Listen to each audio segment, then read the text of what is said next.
ఈవీఎంలలో తేడాలు వస్తున్నాయండి. ఒక బ్యాటరీ ముందు పెట్టింది, ఆ తర్వాత బ్యాటరీ లోపల పెట్టినప్పుడు ఉన్న ఛార్జింగ్కి ఆ తర్వాత తీసినప్పుడు ఉన్న ఛార్జింగ్కి తేడా వస్తుంది.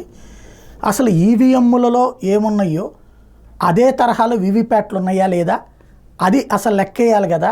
ఇంకోటి, ఇవాళ వరకు 20 ఫామ్స్ ఎందుకు అప్లోడ్ చేయలేదు, ఏ బూత్కి ఎన్నెన్ని ఓట్లు వచ్చినాయి అన్నటువంటిది ఎందుకు మెన్షన్ చేయలేదు అంటూ నిలదీసింది, ప్రస్తావించు వస్తూ వచ్చింది వైఎస్ఆర్ కాంగ్రెస్ పార్టీ. నిన్న ఏకంగా ఈసీనే కలిసి ఇచ్చింది కంప్లైంట్.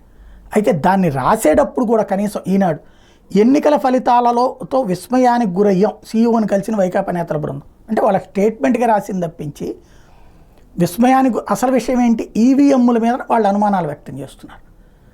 ఈవీఎంల మీద అనుమానం అన్నది కాకుండా ఎన్నికల ఫలితాలతో విస్మయానికి గురయ్యామని, షాక్కు గురయ్యాం అని చెప్పారు అన్నట్టు కోణంలో రాసుకొస్తున్నారు. అంటే ఈవీఎం పదము, వీవీప్యాట్ల పదము అవి వాడితేనే కంగారు పడేటటువంటి పరిస్థితులు ఎందుకుందో మీడియా ఆలోచించుకోవాల్సి ఉంది.